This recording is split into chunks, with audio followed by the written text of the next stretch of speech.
የበላዮቼን መካሪ የበታቾቼንም አክባሪ በሥራ ታታሪ መንፈሳዊ አባት ነበርኩ። ብዛት ያላቸው መንፈሳዊ አገልግሎቶችና ሕዝባዊ ግዴታዎቼንም በቅን ልቦና ስወጣ ኖሬአለሁ። የበስተመጨረሻ የሕይወቴ ዘመናትንም በዝምታ ወይም አርምሞ አሳልፌአለሁ። ብፁዕ ወቅዱስ አቡነ መርቆሬዎስ ነኝ።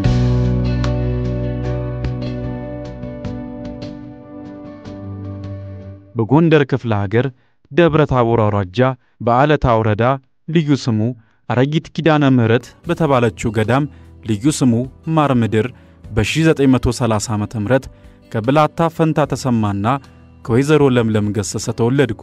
ዕድሜ ለትምህርት በደረሰ ጊዜ በተወለድኩበት ገዳም መርጌታ ላቀው በሚባሉ መምህር ንባብና ዳዊት ተማርኩ።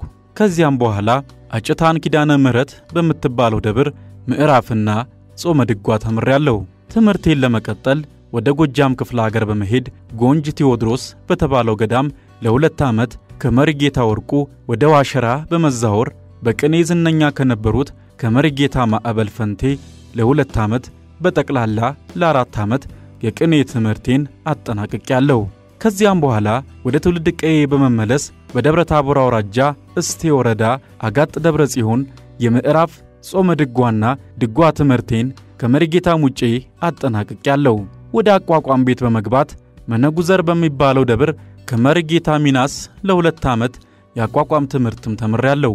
ከዚያም ቁት አቡነ አረጋዊ ደብር ከመርጌታው ባገኝ ለ1 ዓመት ዝማሬ መሥዋዕት ተምሬ በመቀጠልም ወደ ደብረ ታቦር አውራጃ በመመለስ ከጥንቱ መምህሬ ከመርጌታ ሙጬ ላቀ ዘንድ የድጓ ትምህርቴን በመቀጠል ጽፌና መልክቼ ከጨረስኩ በኋላ በነፋስ መውጫ አውራጃ በታች ጋይንት ወረዳ በምትገኘው ሰመጥሯ ቤተልሔም 4 ዓመት ቆይቼ ድጓ አስመስክሬ በመምህርነት ለመመረቅ በቅቻለሁ። የድጓ ትምህርቴን ካስመሰከርኩ በኋላ ወደ ተወለድኩባት በመሄድ አረጊት ኪዳነ ምህረት ገዳም ለ7 ዓመታት ያህል ድጓ ሳስተምር ቆይቻለሁ። ሥርዓተ ምንኩስናን ከመምህርነት ጋር አጣምሮ ለመያዝ የነበረኝ ፍላጎት ከፍ ያለ ስለሆነ በጣና ገዳም ዳጋ እስጢፋኖስ በመግባት ማዕረገ መንኩስናን ከመምህር ኃይለ ማርያም በ1961 ዓመተ ምህረት ከተቀበልኩ በኋላ በዚሁ ዓመት ማዕረገ ቅስናን ከጎጃም ሀገረ ስብከት ሊቀ ጳጳስ ከብፁዕ አቡነ ማርቆስ ልቀበል ችያለሁ። የገዳም ስነ ሥርዓትን ይበልጥ ማጥናት ስለፈለኩም በባህር ዳር አውራጃ ልዩ ስሙ ጋሾላ በተባለ ገዳም ገብቼ የገዳሙን ሥነ ሥርዓት እያጠናው በጸሎተ ማኅበር የልማት ሥራ በመሥራትና አቅመ ደካሞችን በመርዳት ለ2 ዓመት ገዳሙን አገልግያለሁ። የልማትና ክርስቲያናዊ ተራድኦ መምሪያ እርዳታ ሰጪ ድርጅቶችን በመጠየቅም አቅም በፈቀደ መጠን በተወሰኑ አብያተ ክርስቲያናት የቆዳ፣ የሽመና፣ የሹራብ ሥራ፣ የልብስ ስፌት፣ የወፍጮ ቤትና የዳቦ ቤት እንዲቋቋሙና አገልግሎት እንዲሰጡ አድርጌያለሁ።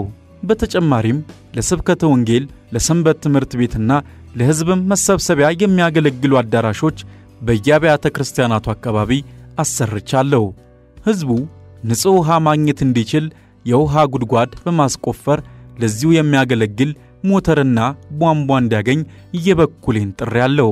ከዚህም ባሻገር የሰበካ ጉባኤ ቃለ አዋዲ ደንብ በትክክል እንዲፈጸም በማድረጌና ሰበካ ጉባኤን በሚገባ በማደራጀቴ በየዓመቱ በሚደረገው የመንበረ ፓትርያርክ አጠቃላይ ሰበካ ጉባኤ ዓመታዊ ስብሰባ የሥራ ግምገማ በተደረሰበት ውጤት የጎንደር ሀገረ ስብከት ቅድሚያ ቦታ እንዲይዝም አድርጌያለሁ። በአጠቃላይ አገልጋይ ካህናትን በመርዳት ጥንታውያን መጻሕፍት ለትውልድ እንዲተላለፉ ባደረግኩት ጥረት የችግኝ ጣቢያዎችን አቋቁሞ ችግኞች እንዲተከሉና የተራቆቱ መሬቶች እንዲዋቡ በሠራኋቸው ተግባራት ጥንታዊውንና ታሪካዊውን የጣና ቂርቆስ ገዳም እንዲታደስ በማድረግ የሐዲሳት የድጓና የቅዳሴ ትምህርት ቤቶችን በማሰራት እንዲሁም ሌሎች በርካታ መንፈሳዊ ተግባራትን በማከናወን ሳገለግል ኖሬአለሁ። ለ11 ዓመታት ያህልም በመጀመሪያ በኦጋዴን ኤጲስቆጶስ ቀጥሎም በጎንደር ሀገረ ስብከት ሊቀ ጳጳስ በመሆንና በቅዱስ ሲኖዶስ አባልነት አገልግያለሁ። ቀስ ብሎም ለፓትርያርክነት ምርጫ በተዘጋጀው ደንብ አንቀጽ 2 መሠረት የትምህርት ዝግጅቴ፣ ገዳማዊ ሕይወቴ፣ የአስተዳደር ችሎታዬ፣ የመንፈሳዊና ማኅበራዊ አገልግሎቴ ስነ ምግባሬ ተመዝኖ ብቃትና አርአያነት ያለኝ አባቶኜ በመገኘቴ በእጩነት ልመረጥ በቃው። በነሐሴ 29 1980 ዓመተ ምህረትም የኢትዮጵያ አራተኛው ፓትርያርክ በመሆን በአንብሮተ እድ ጵጵስናን ተሹሜያለሁ። ከ1980 እስከ 1983 በፓትርያርክነት ሳገለግል ቆይቼ በወቅቱ በነበረው ሥርዓት ተገፍቼ ከኢትዮጵያ እንደወጣ ተደርጎ በወቅቱ ስደተኛው እየተባለ የሚጠራውን ሲኖዶስ እየመራው ለ26 ዓመታት ያህል በስደት ኖሬያለሁ።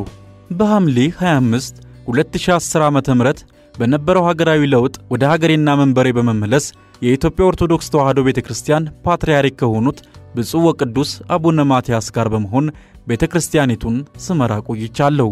በእነዚህ ጊዜያትም ዝምታ ወይንም አርምሞን መርጬ እስከ ልፈተ ሕይወቴ ቆይቻለሁ። ልጆቼ ሀገርና ሕዝብን የሚፈትኑ መጥፎ እሳቤዎች በዝተው ሰብአዊነታችሁንም መንፈሳዊ ሕይወታችሁንም እያከበዱ ያሉ ብዙ መከራዎች እንደተጋረጡባችሁ የአባትነት ልቤ ሁሌም ያውቀዋል።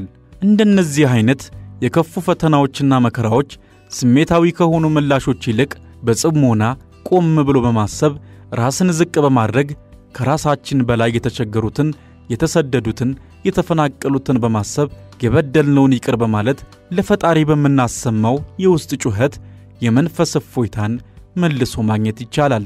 ጽሞና በሰው ልጅ ደፋ ቀና የበዛባት ሕይወት ውስጥ ቁጣው ወደ ዘገየና ምሕረቱም የበዛ ፈጣሪ ዘንድ በፍጹም ንስሐ ለመመለስና በረከቱንም ለማትረፍ ሁነኛ የተፈጥሮ ስጦታ መሆኑን ልታውቁ ይገባል።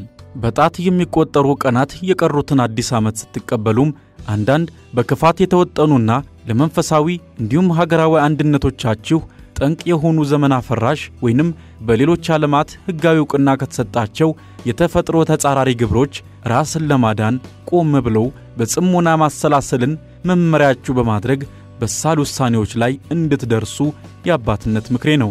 ከሁሉም በላይ ግን ነገሮችን በጽሞና ማሰላሰል የሚጠቅመው በችኮላ ከሚደረሱ ውሳኔዎች ጥፋታዊ ውጤት ለመትረፍ እንዲሁም የበጎ ሰውነትን ትሩፋት ለማትረፍ ነውና ትልቅ ትኩረት ሊኖራችሁ ይገባል። ምክንያቱም ጽሞና በመንፈሳዊውም በሥጋዊም ሕይወታችሁ የታላቅ እፎይታ ምንጭ ነውና። እኔም በዝምታ ወይንም አርምሞዬ እንደጸናሁ ባደረብኝ ሕመም በሕክምና ስረዳ ቆይቼ የካቲት 25 2014 ዓመተ ምህረት አርፌያለሁ። ብፁዕ ወቅዱስ አቡነ መርቆሬዎስ ነበርኩ።